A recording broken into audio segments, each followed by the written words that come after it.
এই দুনিয়াতে একদিন ছিলাম না, এখন আছি, এক সময় থাকবো। এই দুনিয়াতে বড় বড় বাহাদুরের আসছিল, তারাও থাকতে পারে নাই। আমি আপনি তো দূরের কথা। কত মানুষ দুনিয়ায় থাকার জন্য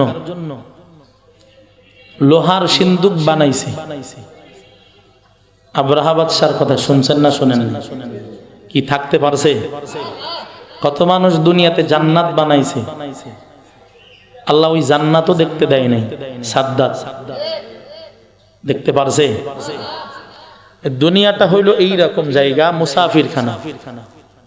এক সময় আমি আপনি ছিলাম না, এখন আছি, এক সময় থাকবো না। দুনিয়াতেই এক সময় মানুষ ছিল না, বসবাস করত জিনেরা। আল্লাহ জিন সরাইয়া মানুষদেরকে এই দুনিয়ার ভিতরে বসবাসের জন্য দিয়েছেন। আবার এক সময় এই মানুষ পাখি কিছুই থাকবে না, জমিন সব কিছু আল্লাহ ধ্বংস করে দিবেন।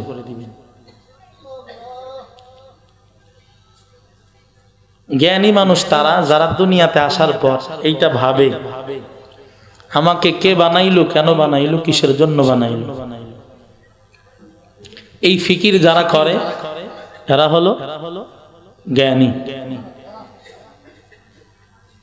আল্লাহর নবী সাল্লাল্লাহু আলাইহি ওয়াসাল্লাম বলেন, হে দুনিয়ার মানুষ, ইগতানিম খামসান ক্বাবলা খামসিন, পাঁচ জিনিস আসার আগ দিয়া পাঁচ জিনিসের মূল্যায়ন করো। শাবাবাকা ক্বাবলা হারামিক, বার্ধক্য আসার আগে যৌবনকে মূল্যায়ন করো। সিহাতাকা ক্বাবলা সুকমিক, সুস্থতা অসুস্থতা আসার আগ দিয়া সুস্থতার মূল্যায়ন করো। গিনাকা ক্বাবলা ফাকরি, দরিদ্রতা আসার আগ দিয়া সচ্ছলতাকে মূল্যায়ন করো।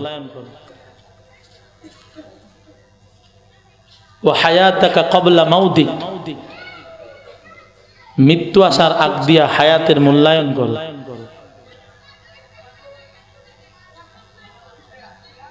ব্যস্ততা আসার আগ দিয়া অবসর সময়টাকে মূল্যায়ন করো। এই পাঁচ জিনিসের ভিতরে আল্লাহর নবী একটা বিষয়কে উল্লেখ করেছেন, সেটা হলো সময়। মৃত্যু আসার আগ দিয়া সময়টাকে কাজে লাগাও।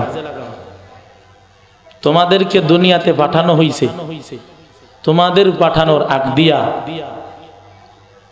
40,000 বছর আগে, কয় বছর?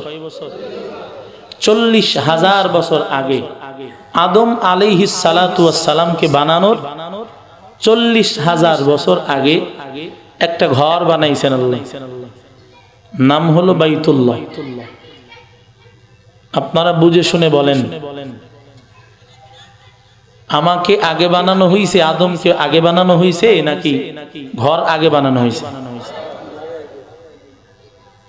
আমাকে আপনাকে তো দূরের কথা, আমার আপনার আদি পিতা আদম পয়গম্বর, তাকে বানানোর 40,000 বছর আগে যেই ঘর বানাইছে, ঘরের নাম হলো বাইতুল্লাহ। ওই ঘরটা কি খেলাধুলার জন্য বানাইছে? কিসের জন্য? তার মানে আল্লাহ ওই ঘর আগে বানাইছে, পরে আমাদেরকে বানাইছে। এর দ্বারাই আল্লাহ বুঝাইয়া দিলেন, তোমাদেরকে খেলাধুলার জন্য বানাই নাই, ইবাদতের জন্য বানাইছে। ওই ঘরের জন্য তোমাদেরকে বানাইছে। কথা কোন ঠিক কিনা? আল্লাহ বলেন, ওয়ামা হাযিহিল হায়াতুদ দুনিয়া ইল্লা লাহু ওয়া লাইব,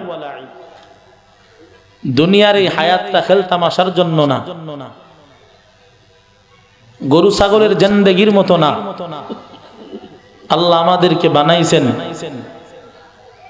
দুনিয়ার ভিতরে আল্লাহর গোলামির জন্য। আল্লাহ বলেন, ওমা খালাকতুল জিন্না ওয়াল ইনসা ইল্লা লিয়াবুদুন। তাফসীরের মধ্যে পাওয়া যায় আই লিয়ারিফুন, আল্লাহর পরিচয়ের জন্য। আল্লাহ আমাদেরকে বানাইছে আল্লাহর গোলামির জন্য।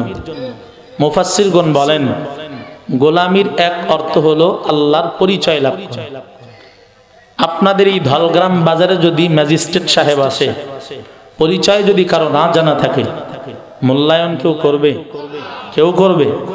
আবার যদি জানা থাকে ম্যাজিস্ট্রেট সাহেব আসবে, তাহলে কিন্তু চোর বাটপার ধান্দাবাজেরা চান্দাবাজেরা এরা কিন্তু আগে থেকেই সতর্ক হয়ে যাবে। আল্লাহর পরিচয় না থাকলে ওই বান্দার ভিতরে আল্লাহর মহব্বত আসবে না, আল্লাহর গোলামি করবে না। এজন্য গোলামির আগ দিয়া পরিচয়ের দরকার আছে না নাই? আমাদের কাছে অনেকের কাছেই পরিচয় নেই। আমরা যে আল্লাহর পরিচয় খুঁজবো এইরকম কোন লাইনও আমার কাছে নাই। আল্লাহ দেখার মাধ্যম হলো দুইটা। কয়টা? এক নাম্বার কিতাবুল্লাহ, আল্লাহ, সবাই বলেন, এক নাম্বার কিতাবুল্লাহ, আল্লাহর কোরআন। দুই নাম্বার আউলিয়া একরাম, আল্লাহ চেনার মাধ্যম, আল্লাহ দেখার মাধ্যম।